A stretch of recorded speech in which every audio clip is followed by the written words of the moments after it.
लग्नाची बेडी या मालिकेच्या 8 डिसेंबरच्या भागामध्ये रुक्मिणी सांगत असते, एक लक्षात घ्या, आपल्याला राघव आणि राणी यांच्या लग्नाचे रिसेप्शन पार्टी द्यायला पाहिजे. यावरती राजश्री म्हणते, वहिनी पण त्यांचं लग्न कुठे पूर्ण झालंय, त्यांच्या लग्नाचे विधी नाही झालेत तर आपण लग्नाला पार्टी कशी काय देऊ शकतो. यावरती रुक्मिणी म्हणते, हे आपल्याला माहिती आहे, हे सिंधूला कुठे माहिती आहे आणि सिंधूला हे समजणार नाही, याची जबाबदारी राजश्री तुझी, सिंधूला हे बिलकुल समजायला नको. यावरती राजश्री म्हणते, नाही वहिनी, माझ्याकडून सिंधूला हे काहीच जमणार नाही, समजणार पण नाही, पण इतक्या थोड्याशा वेळामध्ये आपण हे सगळं कसं करू शकतो. रुक्मिणी म्हणते, हे बघ, करायला पाहिजे. रेश्मा विचार करते, काही झालं तरी मला इथून बाहेर पडायला पाहिजे, नाहीतर या कामासाठी मला जुंपतील आणि मलाच इथे कामाला लावतील. असं म्हणत रेश्मा आता काम चुकारपणा करत निघून जाण्याचा विचार करत असते. इकडे मात्र आता राघवला सकाळी घडलेली घटना म्हणजे मंगेश आल्यावरती सिंधूमध्ये डिफेंड केलेलं असतं की माझा मित्र आहे, तो कधी इकडे येईल, हे आठवून त्याला त्रास होत असतो. तोपर्यंत राणीला मात्र राघवची आणि सावीची जवळीक असते ती सहन होत नसते. ती विचार करत असते, राघव पूर्णपणे कधी माझा होईल का, त्याच्या मनातला एक कोपरा तुम्हाला मिळेल का, असा विचार करत असते. तोपर्यंत राघव आता सकाळी निघून तयार होतो. रुक्मिणी म्हणते, राघव आज सुट्टी घे. राघव म्हणतो, नाही काकू, आज मला महत्त्वाचं काम आहे. यावरती रुक्मिणी म्हणते, हे बघ, मी तुमच्या लग्नाची पार्टी ठेवलेली आहे, रिसेप्शन आहे, त्यामुळे तू कुठे जायचं नाही. राघव म्हणतो, या सगळ्याची खरंच काही गरज नाही आहे आणि मला सुट्टी मिळणार नाही. रुक्मिणी म्हणते, DIG साहेबांसोबत रत्नाकरचं बोलणं झालंय, आज तुला सुट्टी मिळेल. राघव म्हणतो, पण मी म्हटलं ना याची काही गरज नाही आहे म्हणून. रुक्मिणी म्हणते, तुला गरज नसेल, पण नातेवाईक, बाजूचे शेजारी यांना माहीत नाही आहे ना तुझं लग्न झालंय म्हणून, त्यामुळे आम्हाला याची गरज वाटते. राजश्री म्हणते, राघव नको ना हट्टपणा करूस. यावरती राघव म्हणतो, ठीक आहे, पण या पार्टीला सावी आणि सिंधू या दोघींना कुणीही बोलवणार नाही. विनू म्हणतो, काय चाललंय इथे. यावरती आता विनूला ऋतुजा म्हणते, तुझ्या आईबाबांच्या लग्नाची पार्टी आहे.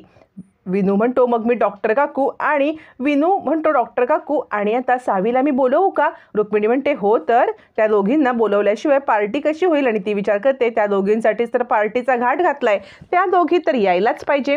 असा विचार करत असताना राघव म्हणतो, मी म्हटलं ना की त्या दोघी यायला नको. त्यावरती आता मात्र विनू हट्ट करायला लागतो की त्या दोघींना पार्टीमध्ये बोलवा. सिंधू हे सगळं ऐकते आणि ऋतुजा म्हणते, अगं राघव, बोलवते ना त्या दोघींना. त्यावरती आता तिकडे सिंधू येते आणि म्हणते, माझ्यामुळे या घरात वाद होणार असतील तर मला काही कुठे यायचं नाही आहे. असं म्हटल्यावरती विनू सांगतो, बाबा तुम्ही दरवेळेला असाच हट्टीपणा करता, मला तुम्ही नाही आवडलात. सिंधू म्हणते, विनू असू दे, घरच्यांना इच्छा नाही आहे की आम्ही यावं तर आम्ही नाही येणार.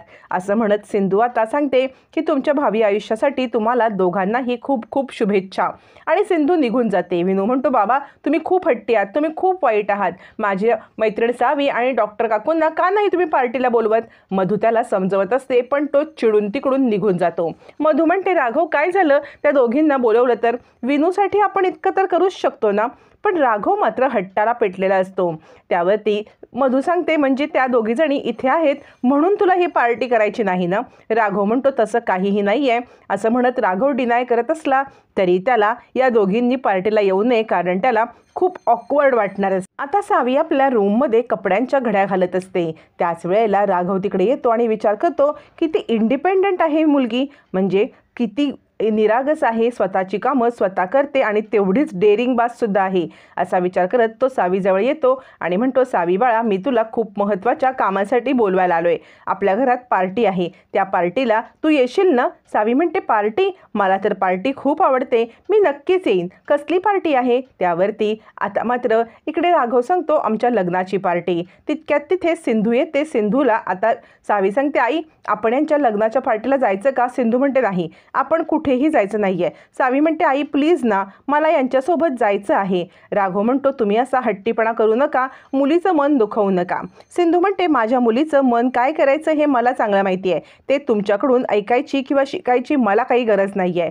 राघव म्हणतो, तुम्ही इतका रूढपणा करू नका. त्यावरती आता सिंधू म्हणते, बाहेरचं तुमचं स्टेटमेंट काही वेगळं होतं, आम्ही पार्टीला येऊ नये म्हणून सगळ्यांशी भांडत होतात, मग आत्ता तुमचं स्टेटमेंट काय बदललं. यावरती राघव सांगतो, मधूला असं वाटतंय की सावीने पार्टीला यावं कारण विनूची इच्छा आहे. सिंधू म्हणते, अच्छा, म्हणजे मला हे आधीच समजायला पाहिजे होतं की मिसेस रत्नपारखींचं मत तुमच्यासाठी पहिल्यापासूनच महत्त्वाचं होतं. असं म्हणत सिंधू टोमणा मारते. त्यावेळेला राघव म्हणतो, हे बघा, तुम्ही जे आत्ता केलं त्यामुळे सावी दुखावली, त्याच्याबद्दल बोला. याच्यावरती सिंधू सांगते, हे बघा माझी मुलगी दुखावली, मी तिला कसं मनवायचं ते मी ठरवेन. राघव म्हणतो फेअर इनफ, पण मला असं वाटतंय ती पार्टीला आली तर तिला पण आनंद होईल. सिंधू म्हणते ती पार्टीला आली तिला आनंद होईल, पण तुमच्या घरच्यांचे टोमणे ऐकून तिला जे त्रास होईल ना तो त्रास मला नको आहे.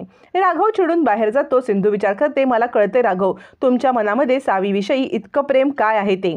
तुम्हाला सावीविषयी इतकं प्रेम का वाटतंय आणि सावीला तुमच्याविषयी इतकी ओढ का वाटते हे दोन्ही मला माहिती असून मी तुम्हाला दोघांना ही सत्य परिस्थिती सांगू शकत नाही.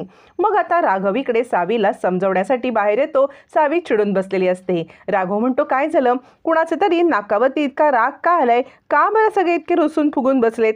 असं म्हणत आता इकडे राघव सावीला मनवण्याचा प्रयत्न करत असतो. सांगत असतो मी चॉकलेट आईस्क्रीम आणलंय, कुणाचं तरी फेवरेट आहे चॉकलेट आईस्क्रीम. असं म्हणत तो आता सावीला चॉकलेट आईस्क्रीम देतो. तिला मनवत असतो, तिला आता खुश करण्याचा प्रयत्न करतो. अखेर एकदाची सावी हसते. त्यावेळेला राघव म्हणतो आता कसं हसून दाखवलंस, हे बघ पण चॉकलेट असं नाही मिळणार आहे, छानपैकी गोड स्माईल तोंडावरती ठेव बरं. तू खूप एक स्ट्रॉंग मुलगी आहेस, तुझ्यासारख्या मुलीने असं मुळूमुळू रडत बसणं चुकीचं आहे.